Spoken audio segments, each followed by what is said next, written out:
नाथ का वाराणसी दौरा है 2 दिवसीय। आगे बढ़ेंगे। आजमगढ़ दौरे पर मध्य प्रदेश के सीएम मोहन यादव 5 लोकसभा सीटों के सांसदों और विधायकों के साथ बैठक की। क्लस्टर के सांसदों और विधायकों को दिया जीत का मंत्र। आजमगढ़, घोसी, सलेमपुर, लालगंज और बलिया के नेता मौजूद रहे।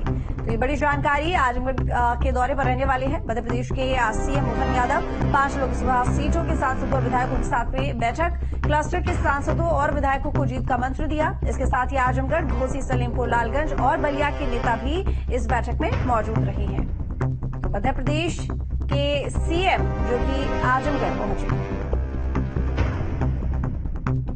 हम सब देख रहे हैं कि उत्तर प्रदेश तो पूरे देश को लीड कर रहा है। अयोध्या के बाद जिस प्रकार का वातावरण दिखाई दे रहा है, यशस्वी प्रधानमंत्री के नेतृत्व में, उनके कर्तृत्व से जनता ने न केवल उनका दिल जीता है, बल्कि सभी प्रकार के विकास की संभावनाओं के प्रतिमान बन के नरेंद्र मोदी जी का चेहरा सबके सामने आया है।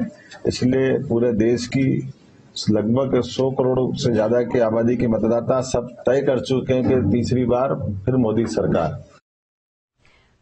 तो रवि हमारे साथ जुड़े हुए ज्यादा जानकारी के साथ में। रवि, मध्य प्रदेश के सीएम क्लस्टर की बैठक में शामिल हुए हैं, उनके साथ में सांसद और विधायक भी मौजूद रहे। किस तरह की बैठक रही, क्या कुछ जानकारी बैठक को लेकर? मेरी आवाज मिल रही है रवि आपको? लगता है हमारा संपर्क टूट गया है। दोबारा कोशिश करेंगे संपर्क साधने की। आजमगढ़ दौरे पर मध्य प्रदेश के मुख्यमंत्री मोहन यादव 5 लोकसभा सीटों के सांसदों और विधायकों के साथ में उन्होंने बैठक की। क्लस्टर के सांसदों और विधायकों को जीत का मंत्र दिया। रणनीति तय की गई। आजमगढ़, घोसी, सलेमपुर, लालगंज और बलिया के नेता इस बैठक में मौजूद रहे हैं। तो बता दें कि लोकसभा चुनाव नजदीक है, जिसको लेकर ताबड़तोड़ तैयारियां की जा रही हैं बीजेपी की तरफ से। और इसी बीच में मध्य प्रदेश के सीएम मोहन यादव जो कि 5 लोकसभा सीटों की जिम्मेदारी के तहत बैठक में शामिल होने के लिए गए और उन्हें जीत का मंत्र भी दिया। तो आजमगढ़, घोसी, सलेमपुर, लालगंज और बलिया के नेताओं से वो मिले। सांसद और विधायक भी इस बैठक में शामिल हुए। तो पूर्वांचल के ये इलाके आजमगढ़, घोसी, सलेमपुर, लालगंज, बलिया, जहां पर मध्य प्रदेश के सीएम मोहन पहुंचे और सांसदों विधायकों के साथ में बैठक की, जीत का मंत्र दिया। लोकसभा चुनावों के तहत चर्चा की गई रणनीति को लेकर, तैयारियों को लेकर। इसके साथ ही जो कार्यकर्ता थे वो भी वहां मौजूद रहे। तो बता दें कि लोकसभा चुनाव अब ज्यादा दूर नहीं है। वहीं दूसरी तरफ बीजेपी के तमाम मंत्री जुड़ गए हैं और इसी बीच हमारे साथ में रवि प्रकाश जुड़ गए हैं।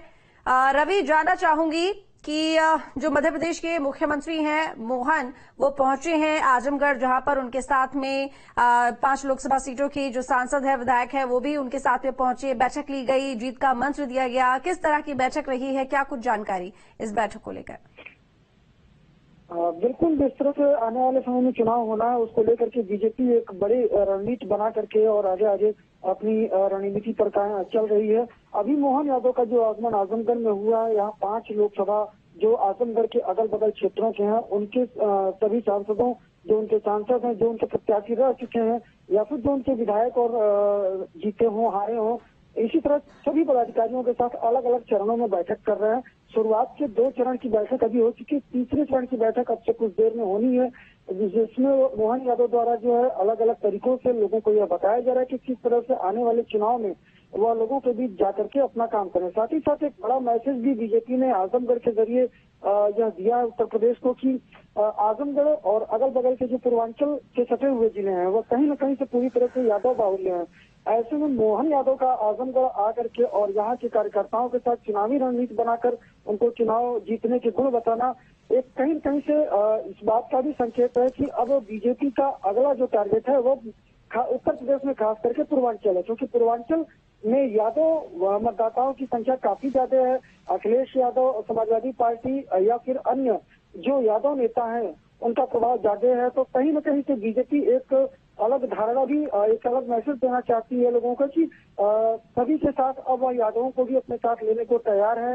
यादव ज्यादा से ज्यादा उनसे अटैच हो, इसके लिए वह लगातार प्रयास करती जा रही है। और मोहन यादव की बातचीत के दौरान उन्होंने इस बात को स्पष्ट भी किया कि पार्टी के दिशा निर्देश पर वह यहाँ प्रवास के लिए आए हुए हैं और आने वाले समय में जिस तरह से पार्टी का दिशा निर्देशन होगा, जिन जिन लोगों को होगा, वह सभी लोग चुनाव प्रचार के लिए अलग अलग क्षेत्रों में जाएंगे, क्योंकि उन लोगों का यह साफ मंसूबा है कि नरेंद्र मोदी को तीसरी बार प्रधानमंत्री के रूप में उन्हें देखना है, जिसके लिए वह दिन रात काम कर रहे हैं। जी बिल्कुल रवि, बहुत शुक्रिया आपको तमाम जानकारी के लिए। तो अखिलेश यादव के गढ़ में सेंध लगाने के लिए भेजा गया है मध्य प्रदेश के मुख्यमंत्री मोहन यादव को 5 सीटें, जिनके सांसद और विधायक इस बैठक में मौजूद रहे, उनसे लोकसभा चुनावों को लेकर चर्चा